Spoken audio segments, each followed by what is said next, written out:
Dracula is spotted in modern-day Florida. And then we take a look at a creepy daycare center in Salt Lake City, Utah. What secrets lie behind its lime green walls? Is it a front for drug running, weapon smuggling, or something much, much darker? Today on Dead Rabbit Radio.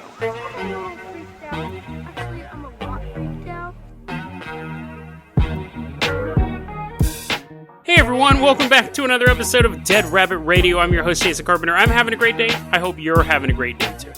Episode 4 of Vampire Week. Fourth episode I've recorded in a row. It's going pretty good. It's going pretty good so far. I have to take breaks now. The last 2 episodes I've taken about a 20-minute break, open the windows up, it's getting a little hot. I have my beverage, if you guys ever want to drink what Dead Rabbit drinks. My name's not really Dead Rabbit, people refer to me as that, but you want to drink what Jason drinks, we'll call it J-Juice. I was trying to figure out a name for it. You can use the non-diet versions, I use diet though. Do you know if you drink too much Mountain Dew, you can get gigantism? There's actually a chemical in it. I might have talked about this on an earlier episode, I'm getting old, so I forget what I talk about. If you drink too much Mountain Dew, it'll make your feet and your hands swell up. Yeah, we'll use that for our recipe. You take a can of Diet Mountain Dew, you want to be specific, and then I get those bottles of sparkling water from Walmart, like Clear American Ice. I get a cherry lemonade, Clear American Ice, a can of Diet. You guys are like, this is riveting podcasting. Take one of those, take a little bit of Diet Mountain Dew, pour it in a cup. So good. So good. Let's actually get started with the actual episode here. Let's hop... What have we... Dead Rabbit Dirigible. We haven't used that thing in a long time. Let's hop on board the Dead Rabbit Dirigible. We're going to float around beautiful America, see the sights, laugh at everyone not in the dirigible, throw tomatoes at them. We dive bomb them. You're like, coming down super close, going back up. Should I tell the cow story? Do I have time to... I think I have time to tell the cow story. Skip ahead 3 minutes if you don't want to hear another ramble. I used to work at Gateway Computers back in the day. I pretty much work in customer service since I was 18. That's my preferred job. I love customer service. So, I was working in customer service. I was working at Gateway Computers, and we had a giant inflatable cow that was tethered with these 3 straps. Maybe it was just 2. But anyways, it was tethered. It was up in the parking lot. We're all in the Gateway building. We're all in this little shop. This is off of Arden Way in Sacramento. And there was a particularly windy day, and one of the tethers snapped. So now it just has one tether. So it's basically like a kite. Instead of being like moored to the ground.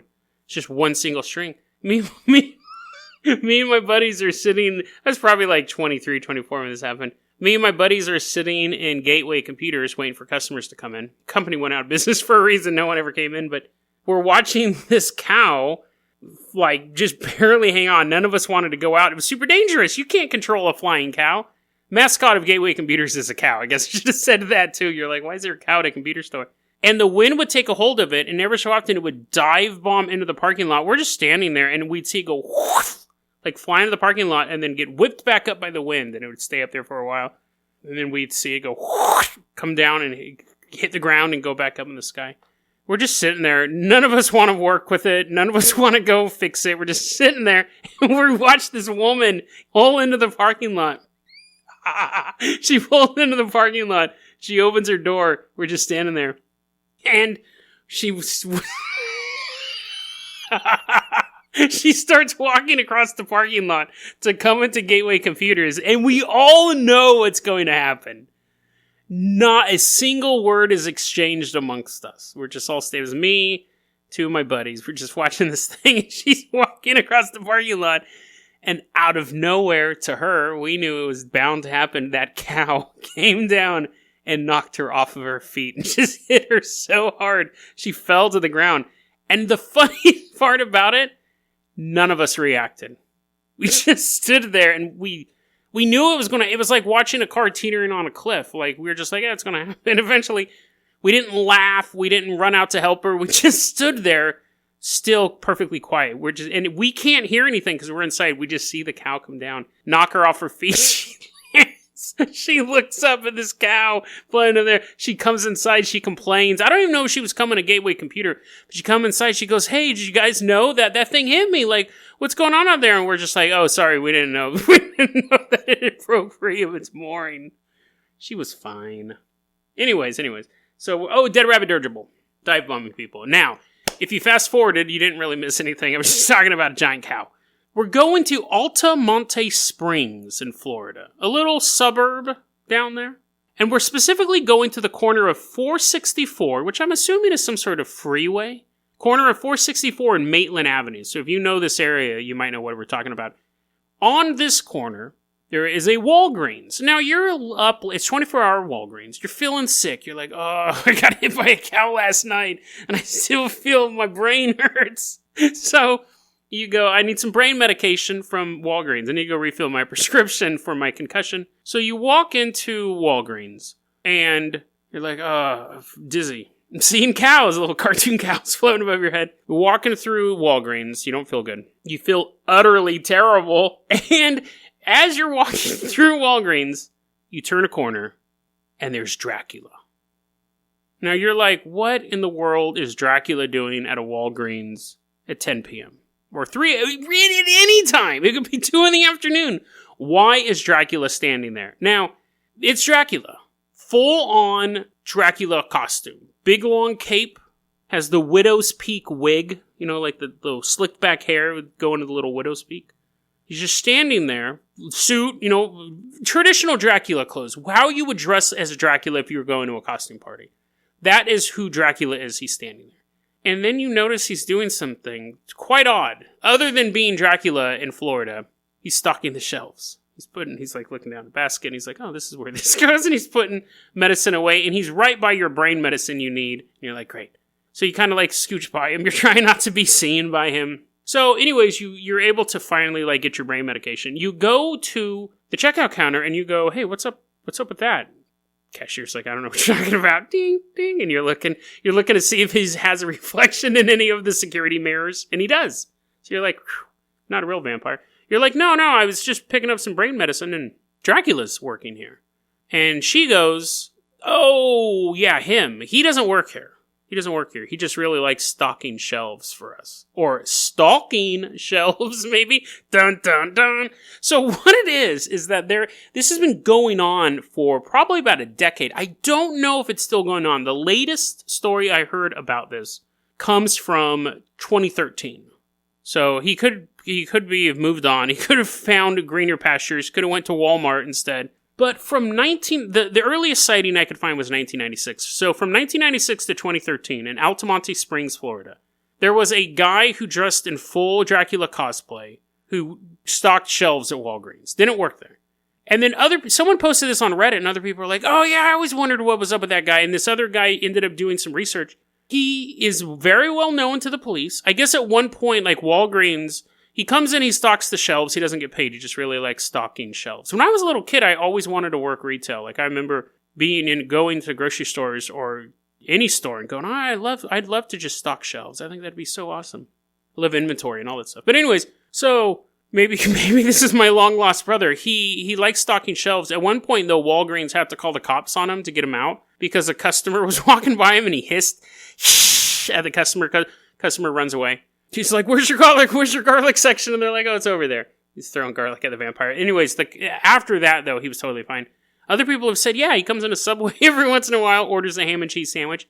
Apparently, he has a vampire crew down there, and they all hang out. But I think he's the only one who actually dresses up like Dracula.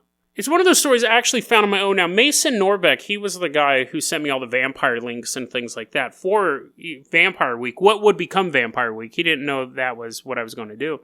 But I was searching around for stuff and more vampire stuff, and I found this story. And it's just one of those really kind of cool urban legends that would be quite shocking to run into. Just walking into Walgreens to buy stuff, you see Dracula standing there. He goes by Dracula, apparently, and he wears the costume all the time. Now you're thinking, okay, that is an interesting story. Hopefully you think that, but you're like, okay, that's an interesting story of a local lunatic, a man who thinks he's Dracula, and it's even funnier because he doesn't work at Walgreens, but he stocks shelves.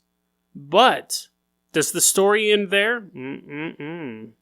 Because, and I'm not making this up, FUNKO Pop, the maker of those little pieces of plastic with the giant heads, they do exclusive figures for certain stores. And Walgreens got the exclusive Dracula Funko Pop. Coincidence or conspiracy? Does Walgreens secretly have a Dracula connection? Is that the actual Dracula in Florida? Who knows? But if you have a cut finger and you need a Band-Aid, you might want to shop at Rite Aid instead. Let's go ahead and move on to our next story. That is weird about the Funko Pop, right? I'm not just thinking that's weird. Okay, let's move on to our next story. Now, this next story was a request from two people. And it's been requested, it was requested by Jimmy Moore quite a while ago. And Chris K recommended it as well. He's the founder of the Golden Rabbit Brigade. So thank you, Chris. Thank you, Jimmy.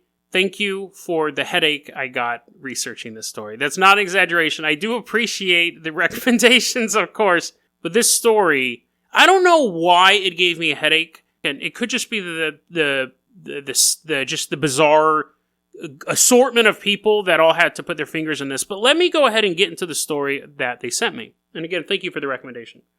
So there is a daycare center in Salt Lake City.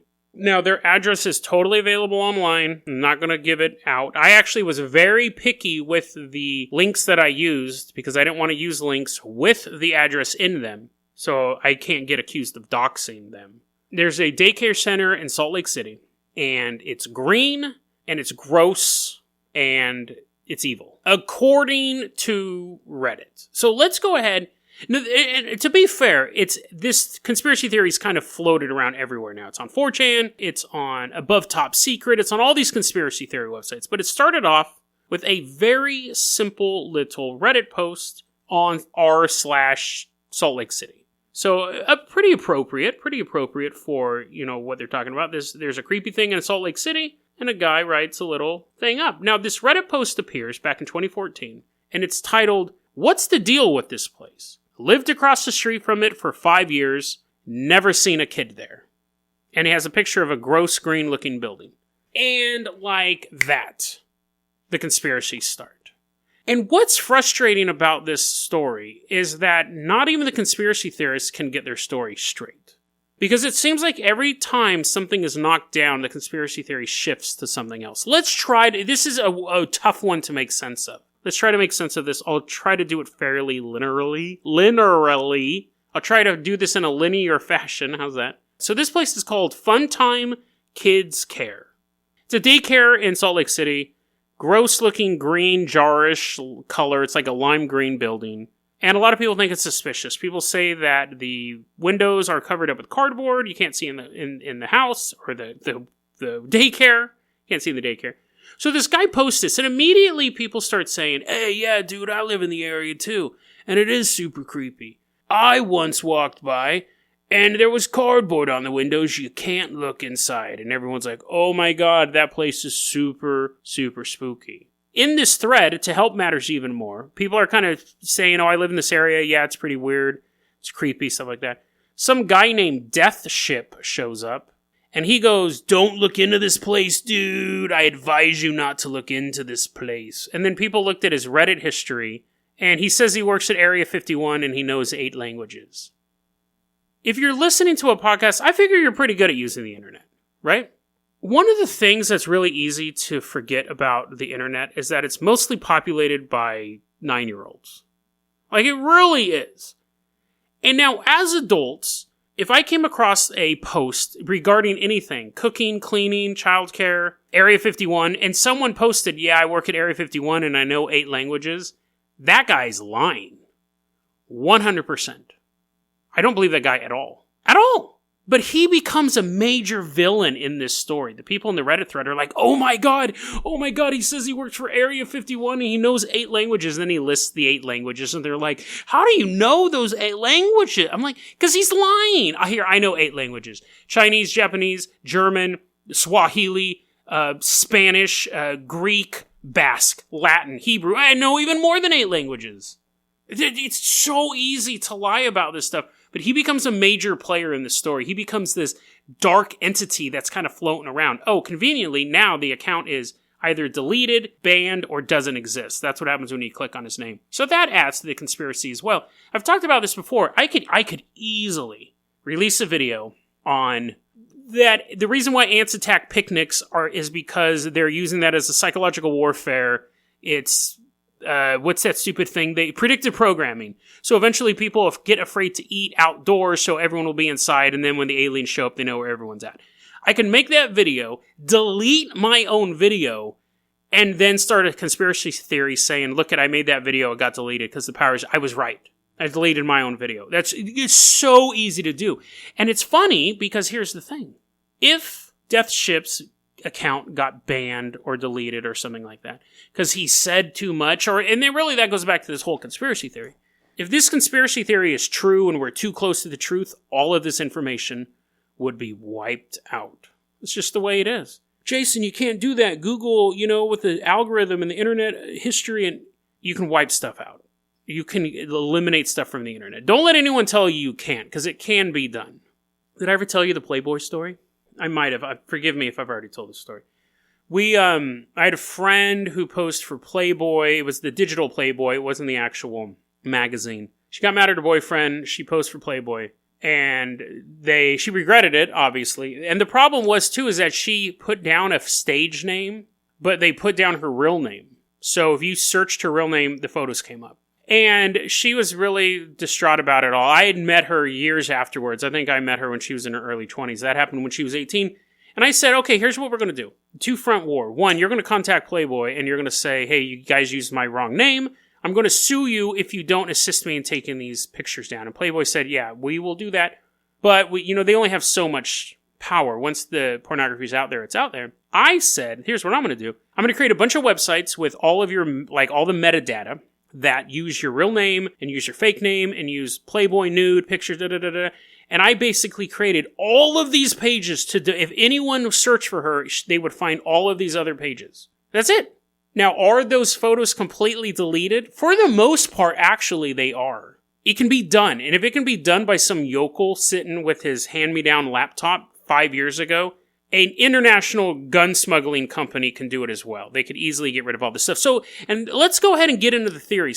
Let's go back. Sorry about that segue, but basically what it becomes is people start trading stories on Reddit. One person says, there's a mailman who works in the area who said that one day he delivered mail to the place, and it was just a bunch of kids watching television, but the television was showing a live feed into another room in the same building. Spooky. Then we get a story that a mailman goes in there to deliver the mail, and it's always nap time. What?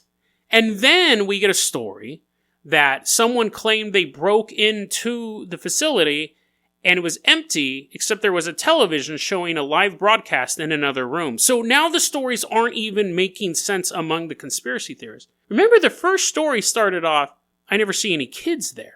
But I would always go back to the fact is, what time are you home?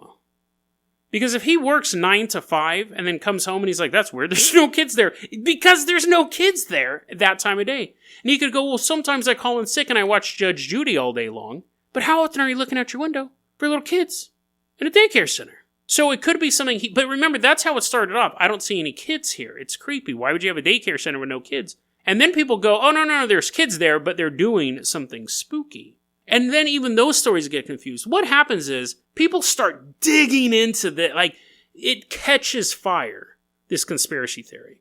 That started off saying, isn't that weird? There's no kids here. And then when the guy showed up, Death Ship said, don't investigate this. That's when people are like, someone's trying to stop the truth. You can tell how much, just my tone of voice, just how ridiculous I think this whole thing is. I'm really trying to give it a fair shake, but we haven't even got started. So Death Ship shows up and goes, don't do this. And then everyone's like, oh my God, the powers that be are trying to stop us. We got to dig even deeper. It's a daycare center. They end up, one guy goes poking around, finds a bunch of quote unquote strange equipment underneath the tarp. And he goes, this tarp was tied down with real knots. It looked like a Boy Scout tied these knots. It's suspicious, isn't it? Look how good these knots are tied. Just because you can't tie a knot doesn't mean that anyone who can tie a knot is a member of the Illuminati. just because the knots are well tied in Florida, of all places, that tends to have, I don't know, hurricanes, you think you'd want to have a good knot on your tarp. But anyways, that's part of the conspiracy as well. I know people who are fans of this conspiracy theory who believe in it are saying, Jason, get to the freight cart. Get to the big giant freight container. Okay, I'll get there. We'll get here. So let's talk about the shipping container, because the shipping container is the other, big piece of the puzzle, and probably the most suspicious part of the puzzle. So people started digging into these guys so much that they looked up all of the... People started looking into, complaints they got to, the child care board, and it was there was glass found in the playground, which that's a horrible thing. But it doesn't really play into this whole Illuminati death cult. And it's funny because I think the first thing was, this is part of Pizzagate. These kids are being put in this room, and then they're watching a live feed, and who knows what's going on over there, and the kids are being kidnapped. That was one angle they were going down. But then they found this shipping container. They found that Funtime Kidz Care is part of a group of companies. The other companies are Fundamental Financial Corp, which is in Chicago, the Fun with Phonics, which is in California, Funland Jumpers, which is bouncy houses in Oregon, and then Funcrest Bait Shop in Iowa. And they say, why would so many businesses have the word fun in it? Like Fundamental and Funcrest. Okay, a little weird, right? They say the reason why they have the word, one person said the reason, and this is the thing, you go, that is weird. You have 5 businesses that all start off with the word fun. It's not unusual, but it seems bizarre. Then one poster goes, you know why they do that? It's so the Chinese can find them easier. The alphabetical. What? One of the reasons why the building is painted lime green is so Chinese delivery drivers can find the building. That's another theory. They have an origin story for the paint. So Chinese delivery... And I kind of jumped the gun on that. You're like, why are the Chinese involved in this all of a sudden? So the shipping container. Funtime Kidz Care is on a bill of sale for a shipping container full of plastic junk that came from China. It was 2,000 pounds of footballs and trinkets. That's it. So a rational person would go, okay, this guy basically has his hands in a couple different businesses. They could be shell companies, could be buying this garbage and using the credit for this particular company to buy it. But it's really going to this company. It could be going to the Funland Jumpers or the bait shop or whatever. I want you to think about this for a second. A guy or a group owns 5 businesses. One of them is a gross-colored daycare center. And one Reddit post got people to find out what he was having shipped from China. Let's continue. So, people are saying maybe they were smuggling weapons in the daycare center. Maybe they're doing some creepy stuff with the kids. Maybe it's a FBI, CIA, drop spot, secret lab, whatever. Somebody goes, you know what? I'm going to look this up on Google Maps. I'm going to do that little Google car drive thing. And they posted a photo. They're like, isn't this suspicious? Look at this photo of this daycare center. Here's a photo of a child looking out a window. Yeah, that would be suspicious if it was an abandoned warehouse, but it's a daycare center. That's proof that there have kids in there. It's so bizarre. But I will take the Google drive-by as opposed to what starts happening now. People are calling up the daycare center, asking them questions. They're like, dude, it's nap time. It's always nap time. Click. No, they're calling up the daycare center. Then they start visiting the daycare center. And there's photos of a guy who put his... Remember, the windows are supposed to be totally blocked by cardboard, remember? You're not supposed to be able to see inside. But this guy went to the daycare center, put his camera to the window, and began taking pictures of the people in the daycare center. From a Reddit post saying, isn't this creepy? Somebody ordered a pizza to the daycare center. And then they hid in the bushes. And there's a photo from the bushes across the street from a daycare center of a pizza delivery man waiting for the door to open. The Reddit threads get nuked. Above Top Secret, which is a conspiracy board, that thread gets nuked. You can find photos of the original thread, the original Reddit thread, and now it's mostly threads referring to the original thread, and they're misquoting it. I had to go back and look through the original thread and find some stuff. That's why I think the Postman story and the TV story got mixed up, because it's already being distorted. Now, again, this came out years ago.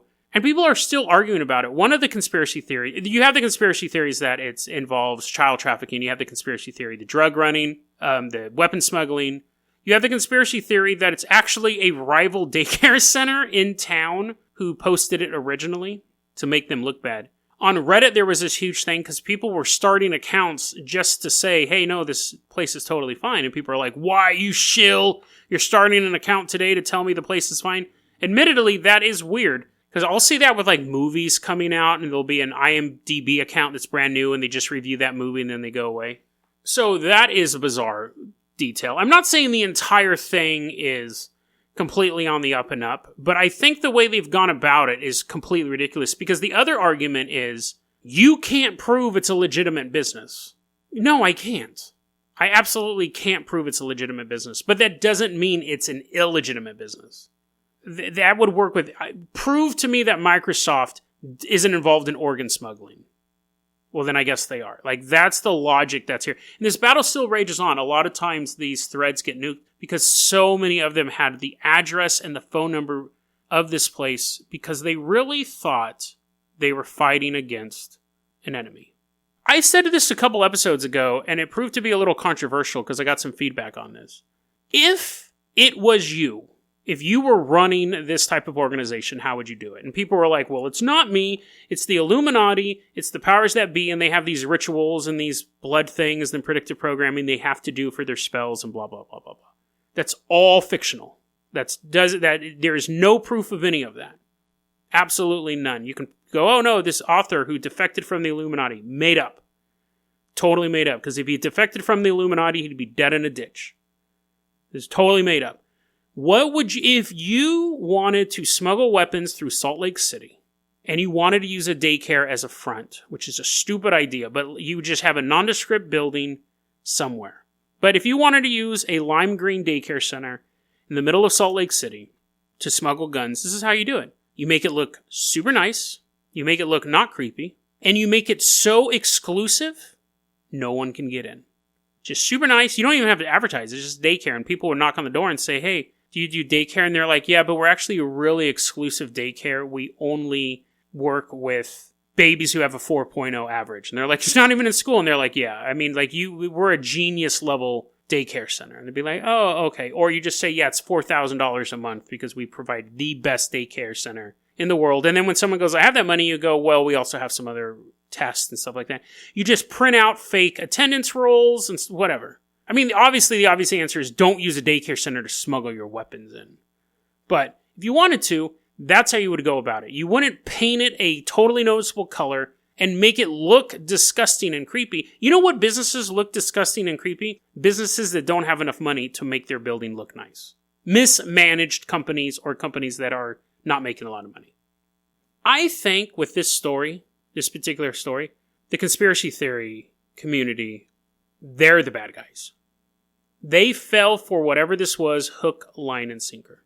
And this is why I think this place is a legitimate place of business. Because there's no single conspiracy theory to hang your hat on. Some people say child trafficking, some people say it's drug running, some people say it's like a tax write-off or a way to bilk money from the government by having a daycare center. Some people say there's no kids. Some people say there's kids taking naps. None of it makes sense. Same thing with 9/11. Sometimes it's controlled demolition. Sometimes it's the government knew about it. Sometimes it's space lasers. Sometimes it's time travel. Because it's not true. It's all made up. And that's the same thing with this. There's no through line. The only through line in it is there is a child care center that is part of a conglomeration of other businesses with the name Fun in them that got a container from China. That we know what is in the container. There's that movie, The Craft, about the 4 goth girls who are witches, teenage witches. And at one point they take a bus out to the meadow to do this ritual. And as they're getting off the bus driver goes, look out for weirdos. And the lead witch goes, we are the weirdos, mister. We're the weirdos for this story. We pushed it way too hard. I'm speaking as a conspiracy theory community. Pushed it way too hard, tormented totally normal people. Whenever we received facts that were different than our theory, the theory changed and changed and changed and changed. And now it's just remnants. It's just like walking through a ruined temple of a really bad conspiracy theory that was crafted from a single sentence on Reddit. Now it's just a little bit of this, a little bit of that, a little bit of this. And the sad thing is that people are still pouring their time into this and trying to justify creeping around a child care center. In any other story, you're reading the news, and it said, man found outside child care center in bushes with camera. You'd be like, that's the weirdo. But we have gotten so distorted that that's the hero now. We are the weirdos, mister. DeadRabbitRadio@gmail.com is going to be our email address. You can also hit us up at Facebook.com/DeadRabbitRadio. Twitter is @DeadRabbitRadio. Dead Rabbit Radio is the daily paranormal conspiracy and true crime podcast. You don't have to listen to it every day, but I'm glad you listened to it today. Have a great one, guys.